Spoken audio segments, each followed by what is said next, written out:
Good morning and welcome to Morning Movie News. Disney has yet another property they're trying to capitalize on, a la Frozen, and it's Guardians of the Galaxy. Right away, I think it's very interesting to see what properties Disney picks to push forward.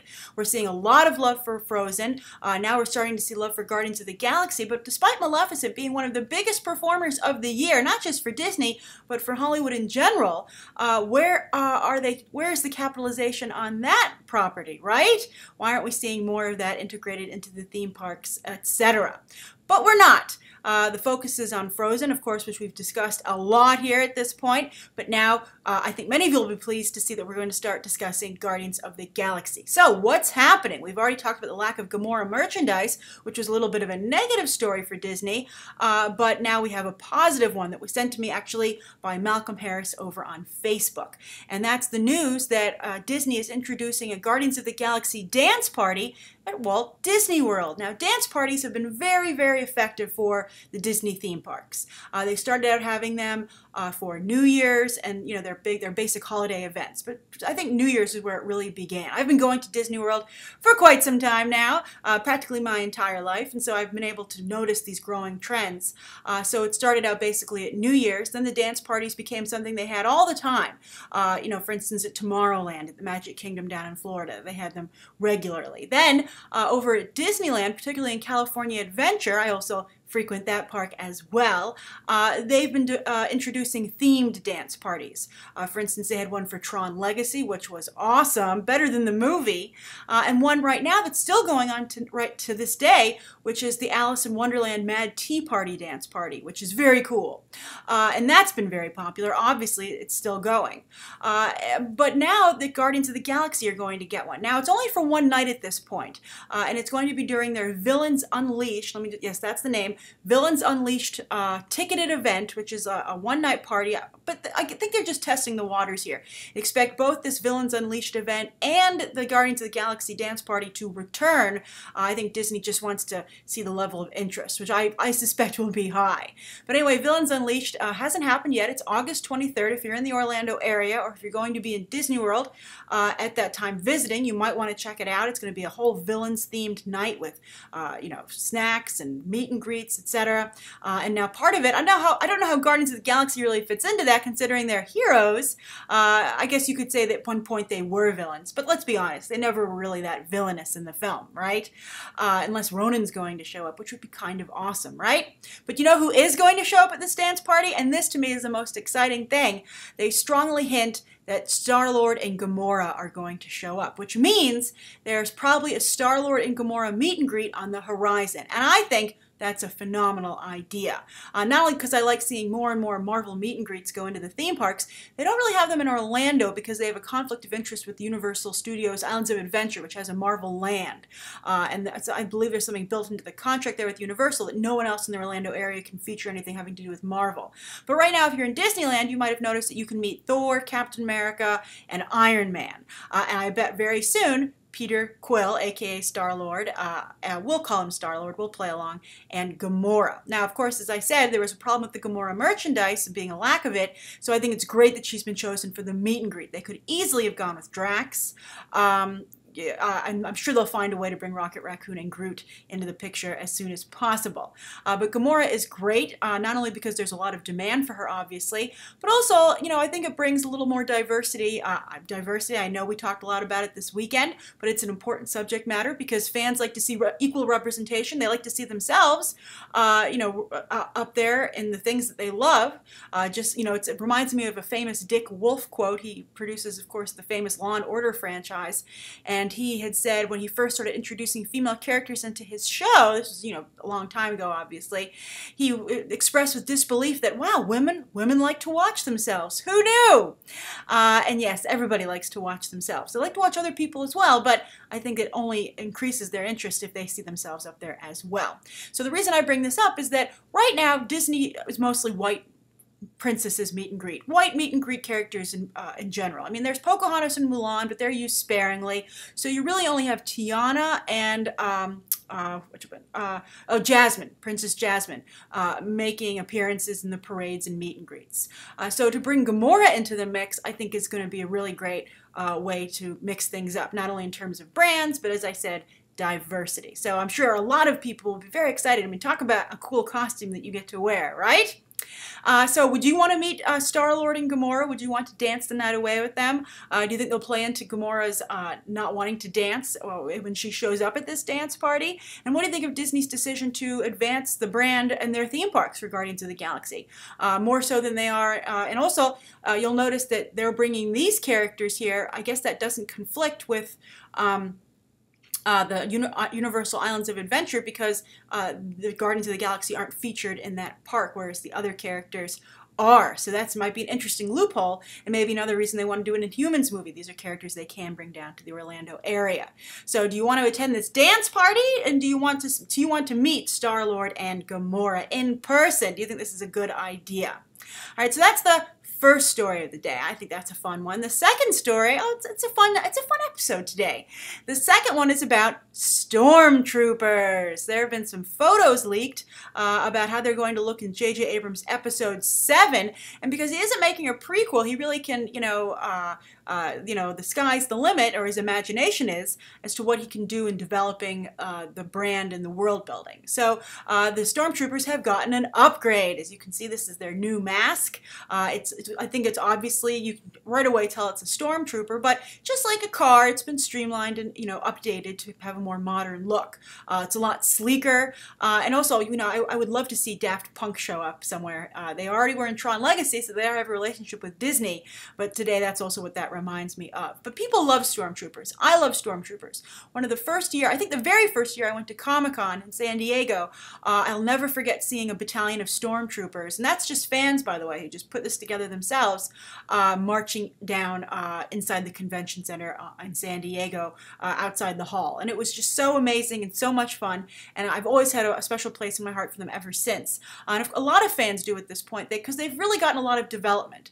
Of course, they were a big part of the original trilogy, but ever since it was revealed in the prequels that they're all clones of Jango Fett, Boba Fett's father, both bounty hunters, they've been able to do a lot more with them. And of course, they were explored even further in the Star Wars Clone Wars animated series. So I think that it's interesting to see that this renewed focus is going to stay with J.J. Abrams' Episode 7. But we have even more news about Stormtroopers. Not only are they going to get an overall upgrade, but we're going to see more Stormtroopers. Talk about diversity.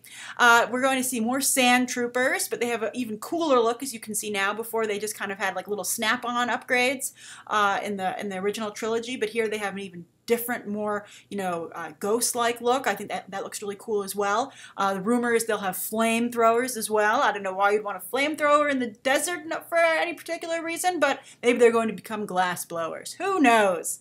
So you have Sandtroopers, but then there's always been a couple of different variations of Stormtroopers, by the way, in the Star Wars universe. But something that J.J. Abrams is going to also introduce is Stealth Troopers. And these Stealth Troopers can turn invisible, and when they do become visible, they will be made out of chrome. They'll be shiny. So I'm curious to what you think of this. Are you like, this is awesome, heck yeah? Or are you like, Disney is just pushing the action figure agenda? I'm very curious to your thoughts on this. I like it. I like Stormtroopers, as I said. Everyone loves Stormtroopers. People get some great Stormtrooper costumes that I've seen, as I said, at Comic-Con and the like, and to give them more things to play with, I think is a lot of fun. And also because we know who the Stormtroopers are at this point, I would like to see, I hope, some character development with them as well. All right, so that's the second story of the day. The third story is a little bit of good news for the movie business, the theaters. A lot of discussion today in general this summer about how movie going is down, it's depressed, the audiences are apathetic. It looks like movie theaters are going to be, losing first run to maybe digital. We've got piracy, etc. But movie theaters have found a nice little boon in a way that helps their bottom line and also is something nice for fans. And that is movie theater concession stand toys. There's this new thing. I haven't seen them because Regal and AMC haven't picked them up yet, and those are the movie theaters in my region. But apparently Cinemark and Cineplex have been carrying these with great effect. They're called Speed Pack Combos. So if you live in an area where you've seen these, or even better, been able to purchase them, please write down below what you think of them, if you think you got your money's worth and if you really do think they're here to stay. But basically, for those of you like myself who are new to this, let me explain. It is a themed plastic cup a figurine, which I believe snaps onto the cup maybe, and then also a themed popcorn bag. And it costs $1.50 for the movie theater to purchase it from the supplier, and the movie studios take a very small percentage of the profits because they just like the marketing benefit. And then the theater can turn around and sell it for $7.95, basically $8. So that's a wonderful profit margin, and it's actually increasing movie theater concession stand revenue by about 15%.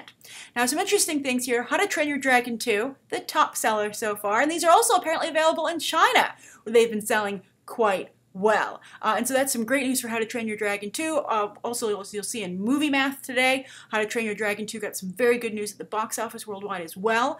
So things are starting to turn around for that picture. Why is Jeffrey Katzenberg make all of these such close calls? But the other thing I thought was very interesting, and one of the reasons I wanted to bring this up, is that they talked to a Cineplex manager at the concession, and she said, well, wouldn't you just know it? It's the darndest thing. We didn't think adults would want to buy these, but they just love them. And I'd be like, wow, of course they love them. I would want to buy these if they had them where I was. How did you not know that your adult moviegoer fans, particularly for animation and comic book films, would be all over this? And of course, I mean, that's who's going to be utilizing this anyway, right? And it just shows once again how the entertainment industry does not understand their audience. They don't understand their customer. And I just think it's fascinating. You think at this point they should really look into hiring like a consultant. Go find a fan, any fan. Just go into they come to your movie theater every week to see the movies that you're playing. You should just go pick one out of the crowd or have them take a survey and be like, what would you like to see? And I can bet you they'd almost always say the same thing because it's that obvious. But yet, here they are, having no idea that adults would buy this as much as kids. So what do you think? Would you buy this, or are you are you who Cineplex expects to attend their theater? And also, if you have bought one, which ones were good again? And also, which ones didn't you like? Which ones didn't work out? So that's the third story of the day. Now, the viewer question comes from Miss AO928, and Miss AO928 says, question. How does content in film or television get leaked? And who usually leaks the content? Is it like some random editor on the movie? And what would be the incentives to leaking the content? Hope you answer this question. I watch your YouTube videos when I finish my college classes, and it's always something I look forward to. Smiley face! Oh, I love hearing how you guys watch the show and how it fits into your daily life. So thank you, Miss A0928. I appreciate your question, and I hope you had a good time at class today. All right, so obviously now, for a long time, the leaks for now television is totally different because the way television leaks, especially as technology increases, is that people just copy it when it airs. You can get it streamed on your computer screen now, so it's very easy for people to record that content and put it up online. So there's quite a bit of leaks when it comes to TV. Even comic books leak. Superbia, a lot of leaks. That's the comic book that I wrote. A lot of scans. Basically, someone buys the comic book, scans it, puts it up for free. Now, I don't know how much of an incentive there is because comic books aren't that expensive to begin with. A lot of times it's just people who want to beat the system, who, a little bit of an anarchy side to them. They feel, why should people be asked to pay for this? It should be available for free, kind of feeling that, there should be this free content out there. So it's a little bit of a rebellion. Although as Hollywood, and it's true, are trying to point out, and I agree with this, you're really hurting people's jobs, and you need to pay for people's work. You just can't get it for free. This is, Hollywood, again, is not a nonprofit. This isn't something they're doing for the greater good. They're creating a product that if you respect them at all, at any level, you should pay for. So I really have a problem with piracy. I do not like it. So, for instance, because, Superbia, just on a side note, affects me personally, the series was unable to continue beyond its 16-issue run because, comic book stores wouldn't carry it because they were like, oh, we think this is aimed at chicks, even though it wasn't. And then people, those little bit of sales of people who got it for free illegally could have helped keep the comic around, and that just made a lot of people. I still get requests today saying, well, are you going to continue Superbia? What happened to Superbia? And it's like, piracy helped, affect it because it got great reviews and very good response for those who did buy it. So, frustration. All right, so anyway, television, very easy to leak. Now, for a long time, movies were a little bit safe because someone had to go in with like their little video camera and record it. You've seen it even when you watch episodes, reruns of Seinfeld. You see them talking about someone going in with like a video camera and taping it. So that happens. But those are obviously not great copies, and Hollywood was content that that was a niche, a niche market who were happy to watch something that was of such low quality if it was for free or significantly less money, but the bulk of the audience would want to see the movie as it was intended.